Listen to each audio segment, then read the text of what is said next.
Welcome to Padmaja Reddy kitchen. నేను మీ పద్మజారెడ్డిని. ఈరోజు తయారు చేయబోయే రెసిపీ గోధుమ పిండితో స్వీట్ బిస్కెట్స్.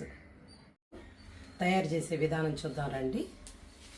ముందుగా బౌల్ తీసుకొని ఇందులో 1 కప్పు గోధుమ పిండి అండి. ఈ గోధుమ పిండిలో 1/2 కప్పు పంచదార పొడి.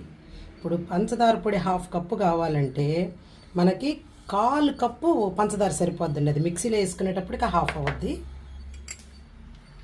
ఇది 1 స్పూను వెన్న.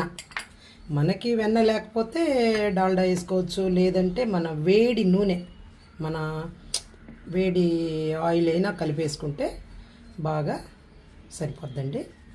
మనం వెన్న వేసుకున్నాము, దీన్ని బాగా కలిపేస్తే కొంచెం తడిగా అయిపోద్ది. ఇప్పుడు ఇందులో కొద్దిగా నీళ్లు పోసుకోవాలండి, ఎందుకంటే పంచదార కదా కరిగిపోద్ది బాగా. అందుకని ఎక్కువ నీళ్లు లేకుండా మన చపాతీ ముద్దని ఎలా కలుపుకుంటాము, చపాతీ పిండి ముద్దని ఎలా కలుపుకుంటాం అలాగా దీన్ని శుభ్రంగా కలిపేసుకోవాలి. ఇప్పుడు ఇలా ముద్దగా కలిపేసానండి ఆ పిండిని. ఇప్పుడు ఈ ముద్దని ఒక 15 నిమిషాలు పక్కన పెడితే కొంచెం మెత్తగా బాగా వచ్చేస్తుంది. పక్కన పెడతాను. ముద్దనండి ఇలాగ 15 నిమిషాలు నానింది ముద్ద. ఇప్పుడు ఈ పిండిని ఇలా 3 ముద్దలుగా చేసి పెట్టుకున్నాను.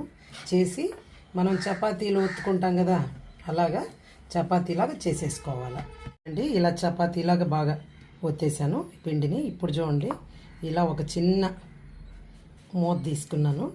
ఇలా మనకి ఈ రౌండ్గా బిస్కెట్ షేప్స్, మామూలుగా డైమండ్ అలా చేసుకుంటాము. పిల్లకాయలకు కొంచెం ఇంట్రెస్ట్గా ఉండేదానికోసం ఇలా చేసుకొని ఇలా లేపేసుకోవడం అంతే. కొంచెం పొడి పిండి వేసుకొని ఒత్తేసుకోవాలి మనము. బాగా నీట్గా వచ్చేస్తాయి. ఇప్పుడు మళ్ళీ ఈ పిండిని ఇలా ముద్ద చేసేసుకొని మళ్ళీ ఇదే విధంగా అన్నీ చేసేసుకుంటాను. ఆయిల్ వేడెక్కిందండి. ఇప్పుడు అందులో మనం తయారు చేసి పెట్టుకున్నాం కదా ఈ రౌండ్ షేప్ బిస్కెట్స్ ఇలా వేసేసుకోవాలండి. వేసేటప్పుడు ఆయిల్ని సిమ్లో పెట్టుకోండి. వేసిన తర్వాత 1 నిమిషం పాటు అలా ఉంచండి, కలపొద్దండి, అంటుకుపోతాయి. తర్వాత 1 నిమిషం తర్వాత మనం అన్నీ పైకి ఇలా నూనెలో తేలుతాయి. 1 నిమిషం తర్వాత అప్పుడు మనం గెంటితో టర్న్ చేసుకోవచ్చు. ఇప్పుడు బిస్కెట్లు వేసాం కదండి, అటు ఇటు ఇలా టర్న్ చేసుకుంటూ ఉండాలి.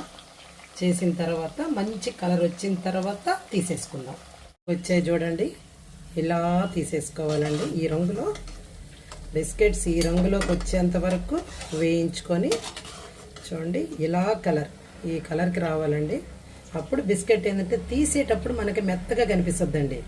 తీసేటప్పుడు ఏంటి ఇలా మెత్తగా అనిపిస్తుంది, కానీ కొంచెం చల్లారిన తర్వాత బాగా గట్టిపడి చాలా బాగుంటాయండి.